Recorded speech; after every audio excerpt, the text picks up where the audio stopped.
Well, buongiorno, good morning. Thank you, EY, for having me here. When I left home yesterday morning, I did say to my wife that I had to work this weekend because we have to feed the children. She was very understanding. I will not be sending her any photographs, and she is not on Twitter. So I'm Rod Bristow. I'm president of Pearson in the UK. I have global responsibility for online learning in schools and universities. And it is fitting that on this last day here in Capri, we are talking about people, because after all, people define our success. I recently held a dinner for a group of chief human resource officers in London from FTSE 100 companies, where we discussed the learning gap between education and work. We spent the first part of our conversation sharing views on the gap. Is there a gap? Do people learn what they need to learn in schools and universities? Are young people different today? And the second part of our discussion focused on how we can close the gap. We violently agreed about the gap. There clearly is one, and it's growing. But it was very difficult to align on the solutions. Some areas we agreed: there are learning gaps across the entire education system. They manifest themselves in different ways, from a lack of digital fluency to a narrow focus on a traditional academic curriculum. There is frustration with the gap between a higher education degree and its relevance to the world of work and life.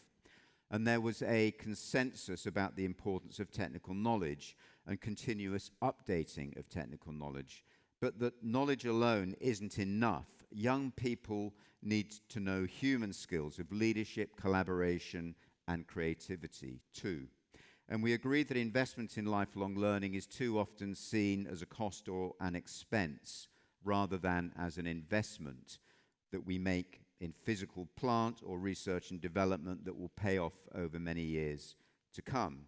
And we left the meeting agreeing that we were going to join forces to figure out how to respond to these challenges. We agreed to set up an employer partnership for learning. Our goal is to work together to come up with solutions to some of the biggest challenges in education, to close the gap. And if there are any employers here who want to join that partnership, we would love to have you, because this is an enormous challenge that can only be met through collaboration. But a question posed by one of the chief human resource officers that evening stands out. Why should it be employers' responsibility to educate a workforce for life? She spoke with more than a hint of exasperation. Who is responsible for ensuring that education prepares people for life and work? Designing the future of education has to be a shared endeavor, shared between government, parents, schools, and universities, and employers. Only by working together will we successfully navigate the biggest economic and societal upheaval since the Industrial Revolution. And this transformation is changing the very nature of work. And that's bound to affect what education needs to deliver, what people need to know and need to be able to do. In 2017, we partnered with Nesta and the Oxford Martin School to research the future of work. And at that time, the discussion about work revolved around fears of automation making work and workers obsolete. But our research looked beyond automation to consider the impact that global megatrends such as demographic change, globalization, income inequality, and urbanization, along with technology, will have on the jobs of the future. And what emerged was a much more nuanced and optimistic view. The reality is that many jobs we recognize today will still be in demand by 2030. Some jobs indeed will grow. However, most jobs will simply be changed by technology, requiring new sets and combinations of knowledge, technical knowledge, and knowledge about how to work with others, be creative, apply knowledge ethically and with a strong sense of values and public purpose. So cognitive and interpersonal abilities, human skills, will be more important than ever. For example, growth occupations include hospitality, customer relations, and, I'm pleased to say, teaching. And these intrinsically human qualities will be at the core of human-machine synergy. In a future where all jobs will blend human ability with technology, and where a single degree or course of study completed as a young adult will no longer fuel a career. The ability to learn and adapt is paramount. In the 2 years since, many other studies have reached the same conclusion, and now, in 2019, these changes are beginning to be understood by people of all ages. And we know that because we've asked them. 2 weeks ago, we published our first global learner survey, a public opinion survey, in which 11,000 people aged 16 to 70 from across 19 different countries shared their opinions on primary, secondary, and higher education, and careers and the future of work and technology. It was the biggest survey of its kind ever undertaken. Across the world, people told us that they still have faith in education. Nearly 90% globally, 86% in Italy, saying that education has played an important role in shaping their identity. They believe they will need to keep learning after a formal education. 84% of people say their career path is going to be significantly different from their parents. And 70% think working for one employer your entire life is outdated. People said that learning will need to happen over the course of a lifetime.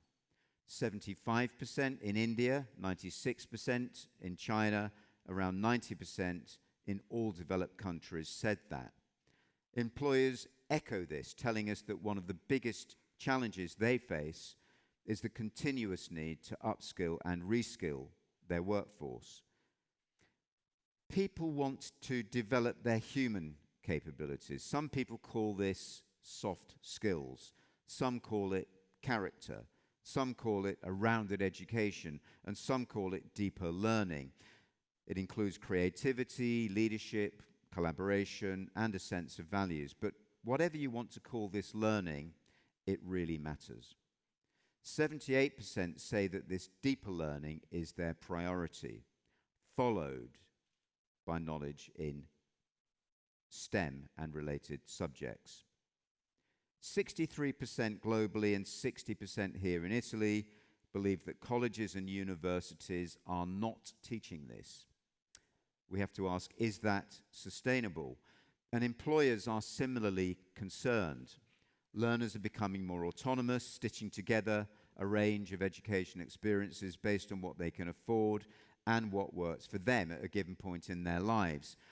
When we asked those who needed to retrain for their job in the last 2 years how they did that, most found information online and self-taught or took a course offered by their employer.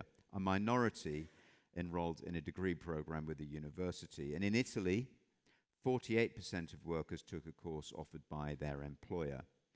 And also here in Italy, 60% expected to enroll in a short training program, perhaps offered by a professional association, with the remaining 40% split between taking courses at a university or using free resources such as YouTube or Khan Academy.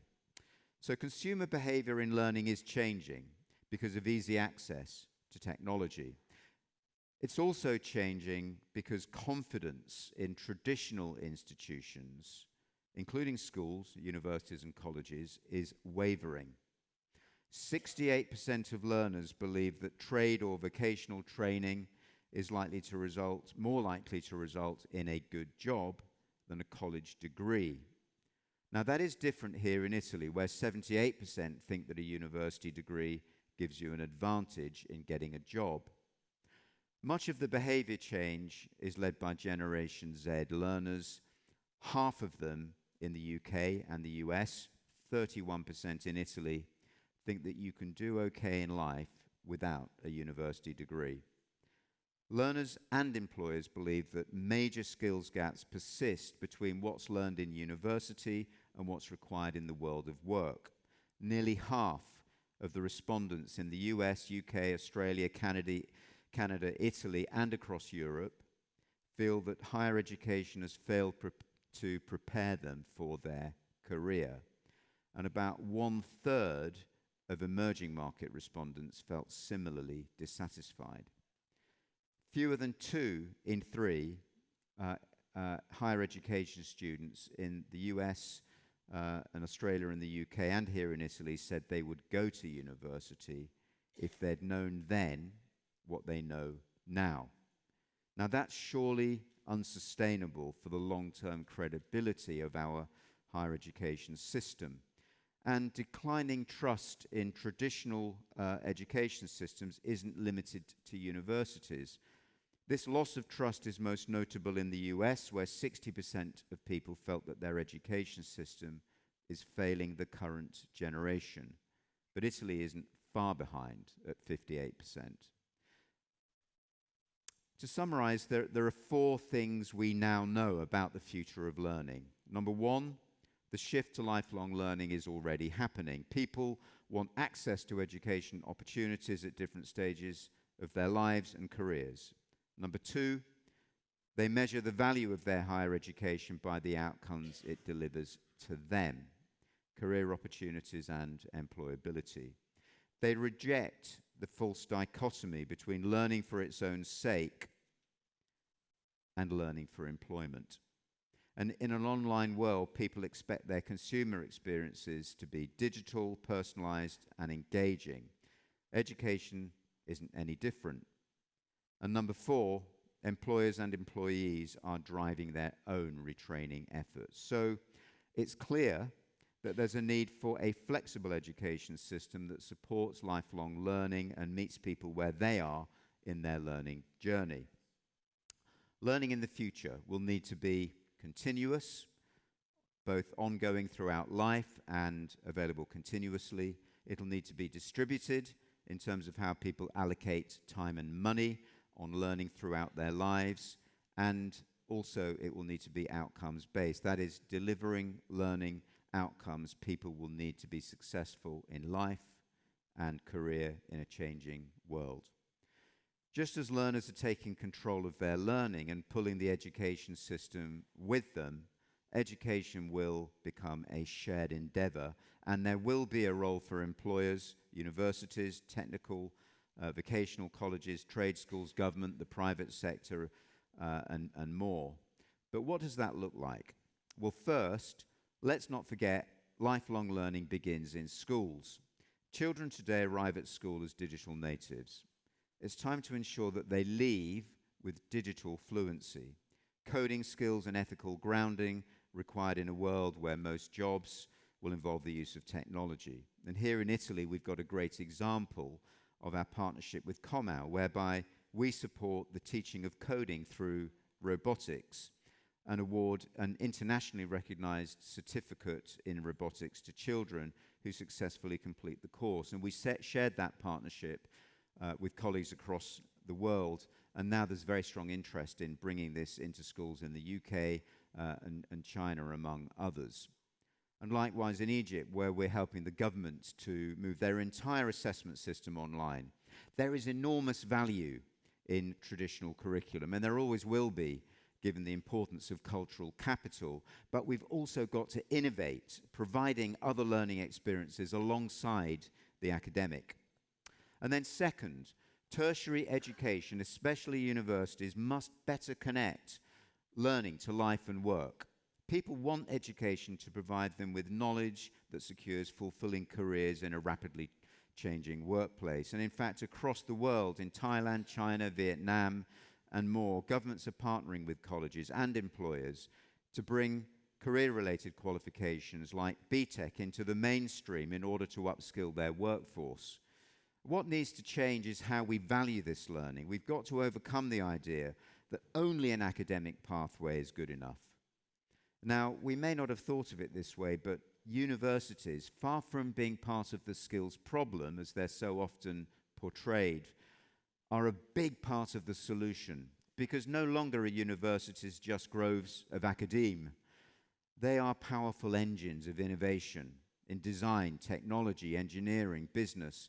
Indeed, most of the phenomenal growth in access to higher education across the world is in vocational disciplines like business, teaching, engineering, nursing.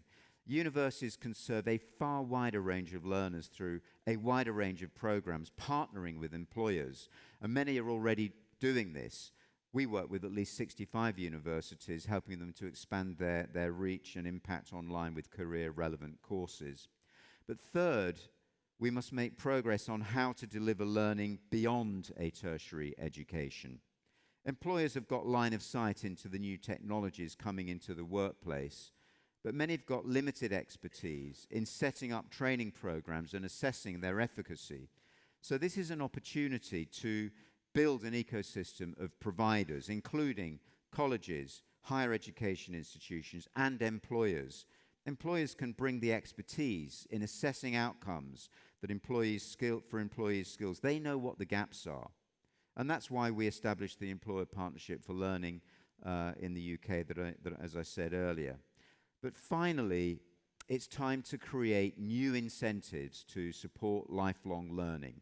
Learning and development is usually seen as a cost, an expense, and it usually involves employers paying for employee subscriptions to learning platforms to send employees on training programs from other providers or tuition reimbursement programs.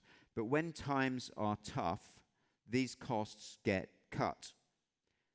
It's time to get a better sense of the return on investment that learning delivers. We should know the impact on an individual, a company, an industry, a nation, so that we can better make the case for policies that support spending, not as an expense, but as an investment. Government policies make a huge difference. So here are 3 policy areas for exploration.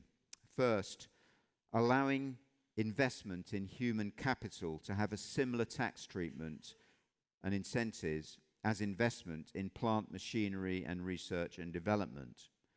Allowing the funding of learning to be amortized rather than expensed, and potentially incentivizing it with tax credits. Second, providing lifelong learning accounts for individuals, as we see in France's Compte Personnel de Formation and Singapore's Skills Future Credit.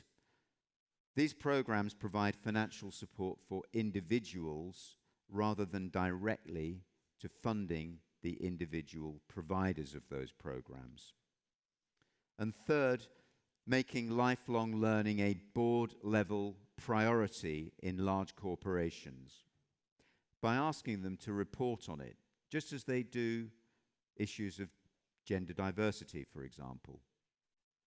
But in conclusion, as we look to the future, we want learning that is accessible to learners at their moments of need across a lifetime, and is delivered with the flexibility of the circumstances that demand, that distributes the investment of time and cost over the course of people's lives, measures its success through the outcomes that people achieve in their life and work. Partnership across the education and economic ecosystem is the only way to ensure that learning that helps people make progress in their lives and delivers the social justice that the world needs. By working together, we can ensure the biggest transformation in more than 250 years delivers its promise to people and society. Our aspiration is just to be a partner in helping that future be a reality. Thank you. Thank you, Rod.